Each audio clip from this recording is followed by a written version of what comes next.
सभी बच्चों को गुड मॉर्निंग। आज हम आपके पास एक नया वीडियो लेकर आए हैं डीएनए रिप्लिकेशन का। ये डीएनए रिप्लिकेशन नीट और सीबीएसई एग्जाम्स के लिए, तो इसके केसेस के माध्यम से आप सीखेंगे कि डीएनए का रिप्लिकेशन कैसे होता है।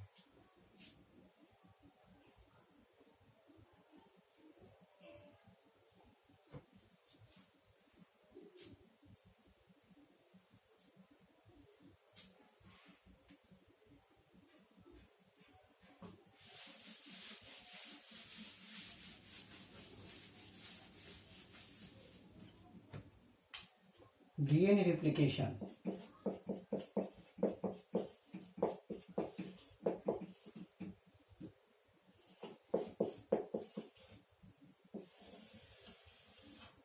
डीएनए रिप्लिकेशन की जो प्रक्रिया होती है उसको 3 तरह से बताया गया।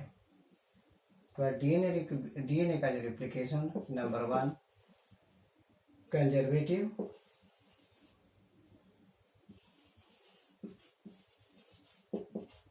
नंबर 2 डिसरप्टिव,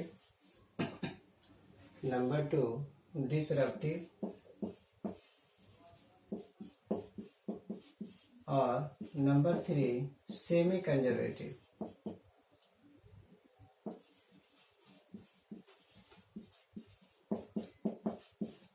तीन तरह से वैज्ञानिकों ने बताया।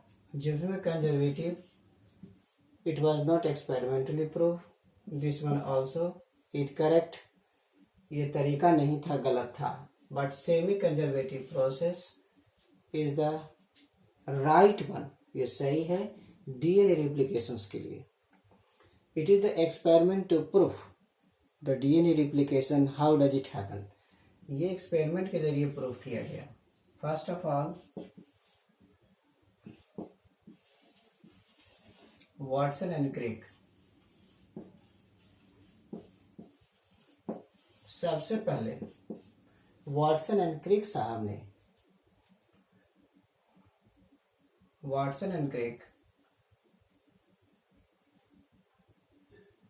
एडवोकेटेड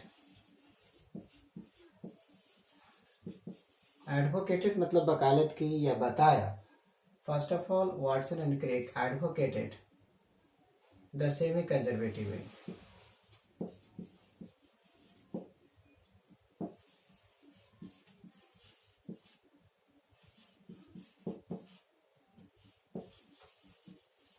सेमी कंजर्वेटिव वे को उन्होंने बताया था वाटसन एंड क्रिक साहब ने, but he did not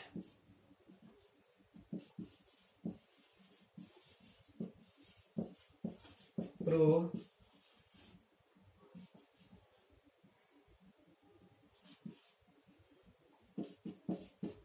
experimentally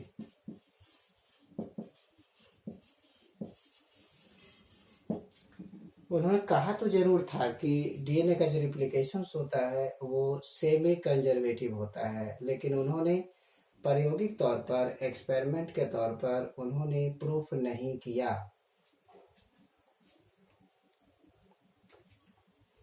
experiment के तौर पर प्रूफ नहीं किया। दो वैज्ञानिक थे,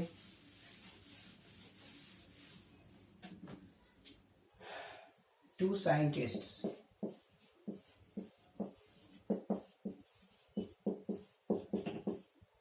दो साइंटिस्ट थे, मिशेलसन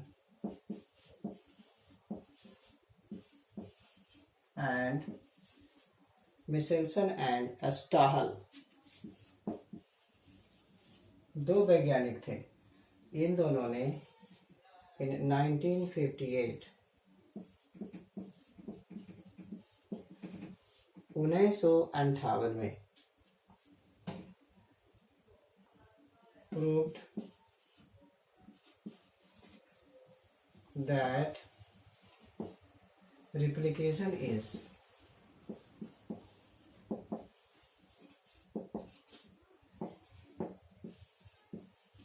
semi कंजर्वेटिव। उन्होंने कहा कि रिप्लिकेशन सेमी कंजर्वेटिव है। 1958 में उन्होंने बताया, ये दो वैज्ञानिक थे, मिशेल्सन एंड स्टैहल। उन्होंने बताया कि सेमी कंजर्वेटिव मोड ऑफ रिप्लिकेशंस होते हैं। ही परफॉर्म्ड देयरफॉर ही, या दे भी कह सकते हैं,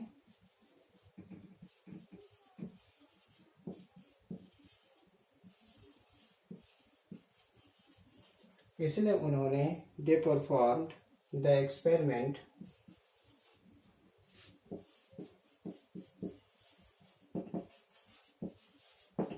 उन्होंने एक्सपेरिमेंट परफॉर्म किया using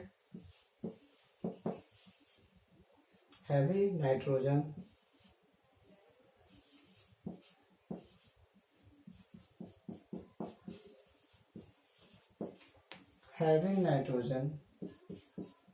N15 in E.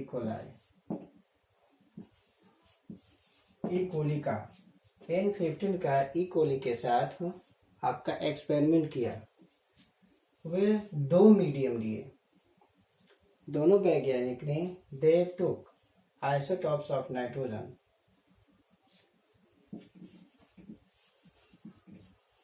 they took isotopes of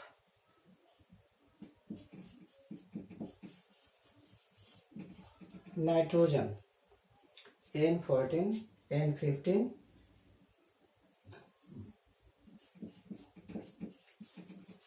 isotopes of nitrogen का लिया।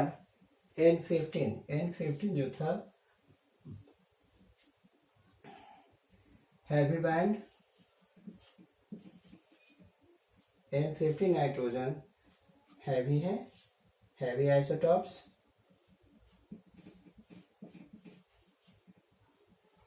और N14 है लाइट आइसोटॉप्स का।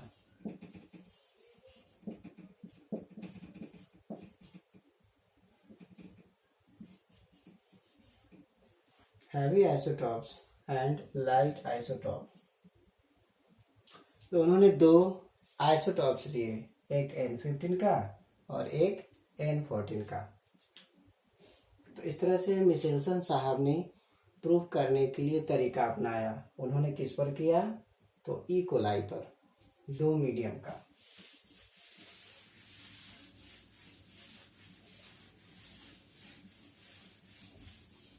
उन्होंने सबसे पहले क्या किया कि इसके लिए जरूरी होता है कि हम सबसे पहले अल्ट्रा सेंट्रीफ्यूगेशन समझने के लिए हम N14 और N15 का बैंड देख लें। N15 का जो बैंड होता है, N15 अगर हम कल्चर कराते हैं N15 का, इसको लाइट डीएनए कहेंगे, heavy DNA.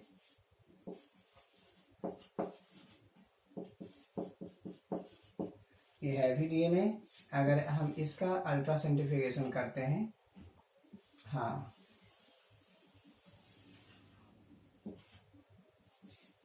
Ultra centrifugation, analytical centrifugation,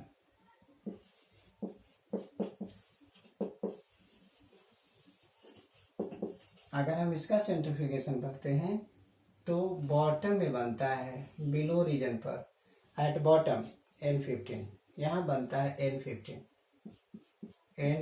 का बैंड एट बॉटम में बनता है, एट बॉटम। और अगर हम दूसरे का लेते हैं कल्चर N14 का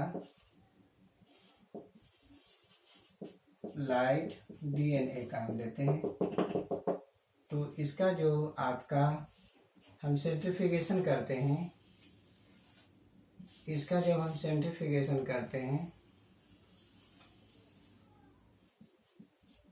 तो इसमें जो बैंड बनता है वो ऊपर की ओर बैंड बनता है, ये बैंड बनेगा N14 का। तो सबसे पहले हम एक्सपेरिमेंट करने के पहले हम ये जान लेते हैं कि दोनों का बैंड क्या है। ये जो है अल्ट्रा सेंट्रीफ्यूगेशन करने के तरीके, इसमें हम सेंट्रीफ्यूगेशन करते हैं।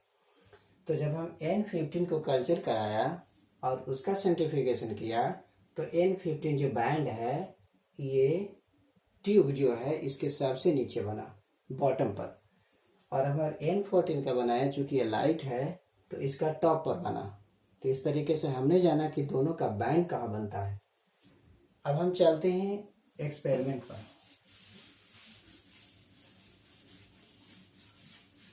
सबसे पहले ई कोलाई, सबसे पहले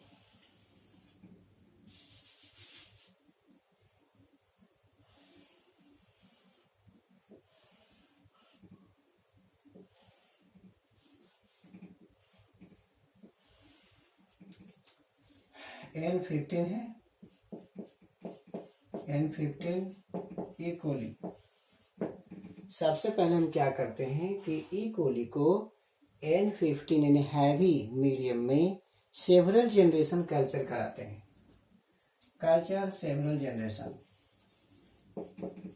culture several generation. N15 medium में हम क्या करते हैं कि ई कोलाई को सेवरल जनरेशन कल्चर कराते हैं। तब इसमें हम बैंड क्या देखते हैं, तो इसमें जो हम बैंड देखते हैं और वो बनता है आपका, पहला इसका बैंड बनेगा किस चीज का, तो इसका बैंड हैवी बनेगा। देखिए यहाँ पर बैंड बनेगा, ये हो गया आपका, यहाँ पर हैवी बैंड बनेगा एट द बॉटम में, यहाँ पर है N15 का बैंड बन गया। इसका जो डीएनए का स्ट्रैंड्स रहेगा इस प्रकार रहेगा, इस प्रकार रहेगा, यानी दोनों स्ट्रैंड्स N15 का होगा, N15 का दोनों का स्ट्रैंड होगा N15 का। तो ये ई कोलाई है। अब हम इसको क्या करेंगे कि N14 मीडियम में डालेंगे। अब हम इसको क्या करेंगे कि ट्रांसफर इनटू N14 मीडियम। अब देखिए N14 है, N14 मीडियम है। अब इसको क्या करेंगे, इसमें डाल देंगे। N15 मीडियम को N14 मीडियम में डालेंगे, जो कि लाइट बैंड का है, ये हैवी बैंड का है, ये हैवी आइसोटॉप्स है, ये लाइट है, medium of light isotopes, medium of light isotopes. ये जो मीडियम है, मीडियम ऑफ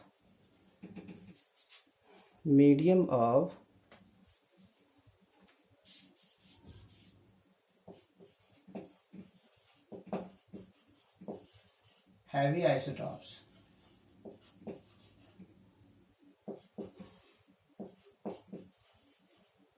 ये हैवी आइसोटॉप्स का मीडियम है। ये जो हो जाता है आपका लाइट आइसोटॉप्स का। अब क्या हम करते हैं कि N15 मीडियम की जो ई कोलाई है उसको N14 मीडियम में हम डाल देते हैं।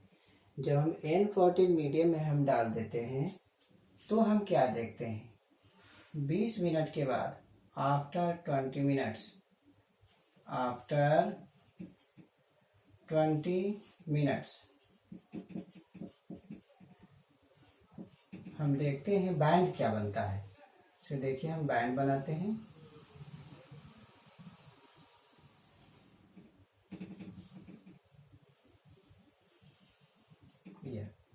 बैंड क्या बनता है। जब इसको हम इसमें मिला देते हैं तो बैंड देखते हैं, सेंट्रीफ्यूगेशन करते हैं तो सेंट्रीफ्यूगेशन में देखते हैं कि बीच में बनता है ऐसे, यानी यहाँ पर देखा गया तो एक N15 बैंड था और एक N14 बैंड था, यानी इंटरमीडिएट बैंड बना, इंटरमीडिएट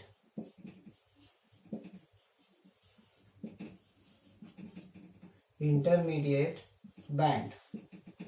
तो जैसे ही इंटरमीडिएट बैंड बना, इससे साफ हो गया कि ये सेमी कंजर्वेटिव बना। तो इसका जो दो गो आधार बना, हमारा एक नया, एक पुराना, एक नया, इसका एक पुराना एक नया। तो इस तरह ये बना N15 और ये था N14, ये था N14, ये था N15। इस तरीके से एक ओल्ड स्ट्रैंड्स बना, एक हैवी का और एक लाइट का, एक हैवी का एक लाइट का। यहाँ दोनों जो है हैवी बैंड का था, लेकिन जब हमने इसे N14 मीडियम में डाला तो हमें इंटरमीडिएट बैंड मिला और इस प्रकार का स्ट्रक्चर मिला। एक N15 का था और N15 के साथ N14 का था। इसी तरह से एक ओल्ड एक न्यू, एक ओल्ड एक न्यू, सब कह सकते हैं ना, ओल्ड न्यू, ओल्ड न्यू, ये हो गया न्यू, आई हो गया ओल्ड। तो यहीं पर पता चल जाता है कि डीएनए का जो रिप्लिकेशंस का मोड है वो सेमी कंजर्वेटिव से। इसके बाद हम फिर इसका करेंगे, इसका हम फिर आफ्टर 20 मिनट्स, 20 मिनट्स हो गया तो इसके बाद 40 मिनट्स के बाद हम करेंगे।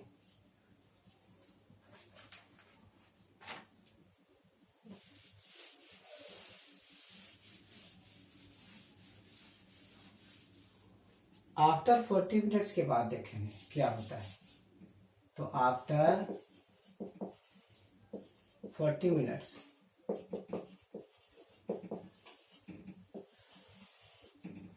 आफ्टर 40 मिनट्स के बाद हमें पता चलता है कि बैंड का कुछ कंडीशन इस प्रकार हो गया है।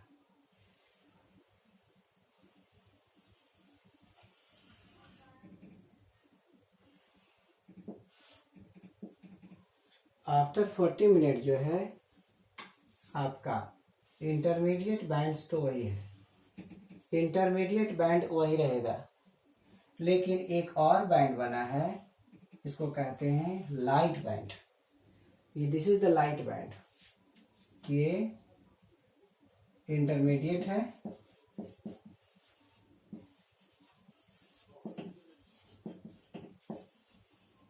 इंटरमीडिएट बैंड, और ये पूरी तरह से लाइट बैंड है N14, और ये भी है N14। इसको लाइट बैंड कहते हैं, लाइट बैंड। तो इससे साफ पता चल रहा है कि ये लाइट बैंड है और ये इंटरमीडिएट बैंड है, और ये N15 का जो बैंड है वो नहीं है, ये तो शुरू में ही खत्म हो गया था। तो अब देखते हैं कि ये 40 मिनट्स में ये स्थिति होती है कि इंटरमीडिएट बैंड बनता है, सॉरी लाइट बैंड बनता है ऊपर की ओर, सेंट्रीफ्यूगेशन जो ट्यूब होता है उसके ऊपर। इसके बाद एक और हम centrifugation after 20 minutes, again after 20 minutes he did the centrifugation. तो आफ्टर 40 के बाद 20 आप ऐड करिए, आफ्टर 60 मिनट्स इसका जो आपका पिक्चर बनेगा वो इस प्रकार बनेगा। इसका जब हम सेंट्रीफ्यूगेशन करते हैं, पिक्चर करते हैं, तो इस प्रकार बनेगा, एक ओल्ड एक न्यू, एक ओल्ड एक न्यू। अब इसका एक अब और बनेगा, ये न्यू, ये भी न्यू, ये भी न्यू, ये भी न्यू।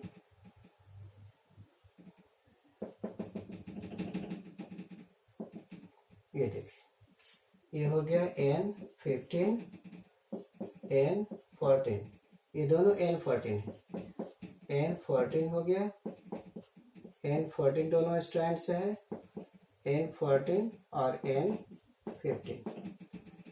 इस तरीके से ये बैंड तैयार हो गया, ये दोनों साइज और ये दोनों साइज के बराबर हो गया, ये दोनों साइज। अब हम आफ्टर क्या करते हैं, आफ्टर 60 मिनट्स इसी तरह से 20-20 करके आप अल्ट्रासेंट्रीफ्यूगेशन कर सकते हो, लेकिन जानना ये है कि होता कैसे है। तो इसमें हमने जब हम आफ्टर 60 मिनट्स में किया और हमने उसका सेंट्रीफ्यूगेशन किया, after 60 minutes he did the work of centrifugation, he found that intermediate band is remain constant in size, intermediate band की कांस्टेंट साइज है, जबकि टॉप बैंड की साइज इंक्रीज कर गई है, लाइट बैंड की साइज जो है इंक्रीज कर गई है। यहाँ देखिएगा, ये देखिए बैंड की साइज जो है इंक्रीज कर गई है। इसको कर दीजिए ऐसे ऐसे, थोड़ा सा अच्छा लगता है। लाइट बैंड की साइज है इंक्रीज कर गई। N14 ये करिए, N14 is continued to increase.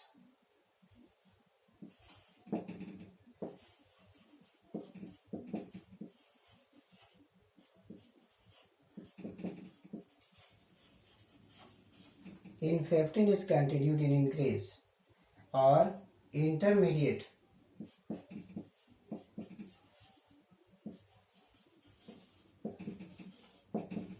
Intermediate is remain constant.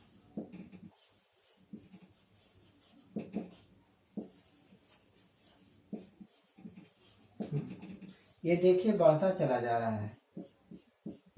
उसी तरह से 20 मिनट्स और ऐड करिएगा, 80 मिनट्स, तो ये और बढ़ जाएगा। यानी हर एक्सपेरिमेंट या हर 20 मिनट पर आपका जो लाइट बैंड है बढ़ता चला जा रहा है।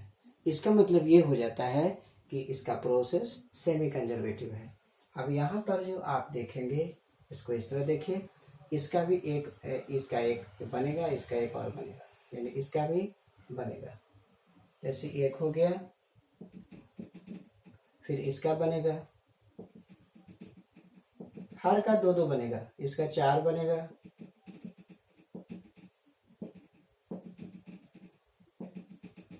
इसका भी 4 बनेगा,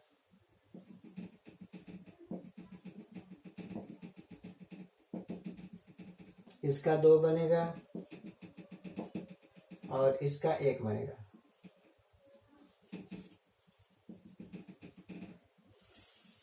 इस प्रकार हम देखते हैं कि जहाँ एक बैंड, तो 1 हुआ, 2 हुआ, 3, 4, 5, 6, 7, 8 को बनेगा।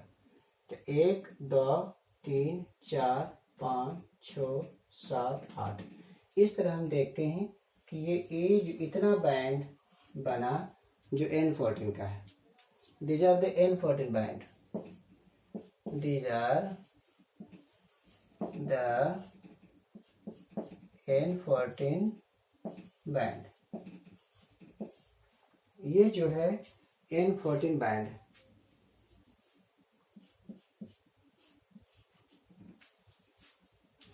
ये सब जो है N14 बैंड है।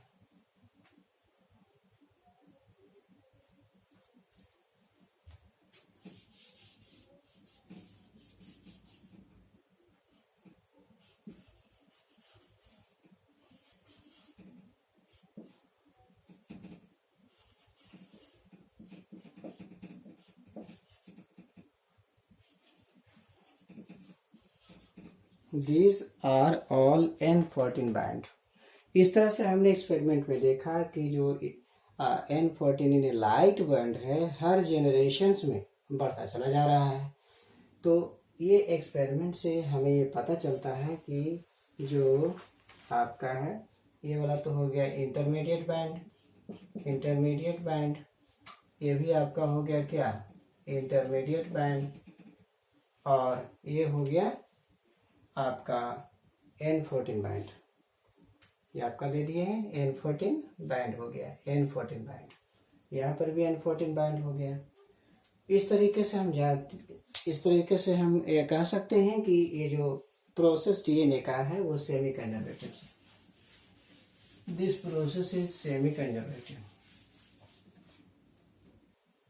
This experiment prove that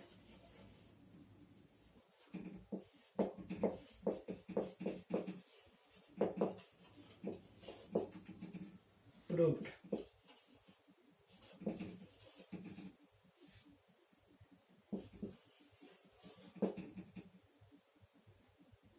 DNA replication is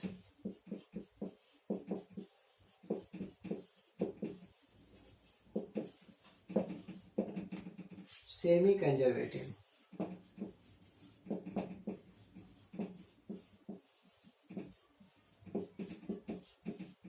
DNA का रिप्लिकेशन सेमी कंजर्वेटिव होता है।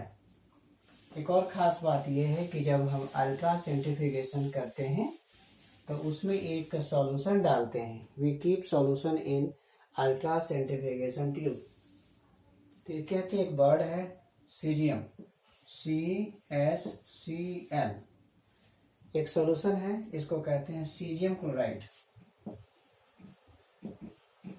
सीजियम क्लोराइड इसे कहा जाता है सीजियम क्लोराइड कहा जाता है।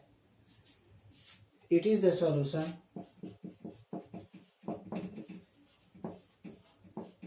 एक सॉल्यूशन होता है यूज्ड इन सेंट्रीफ्यूगेशन।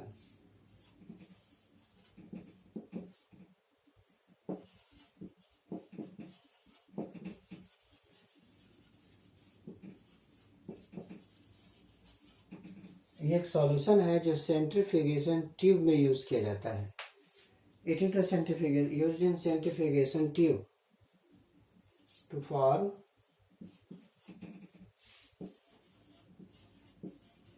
क्या करने के लिए? Density gradient.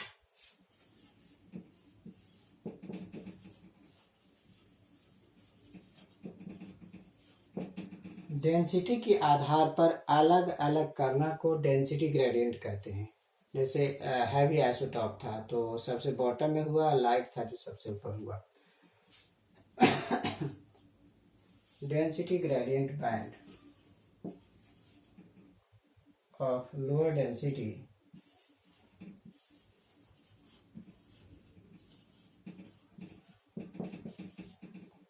at the top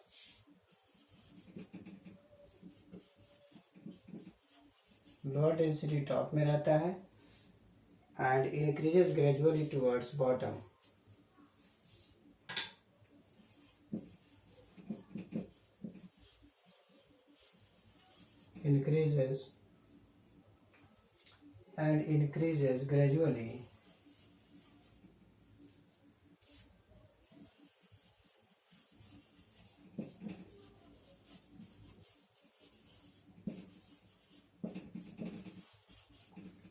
increases gradually towards bottom with higher density।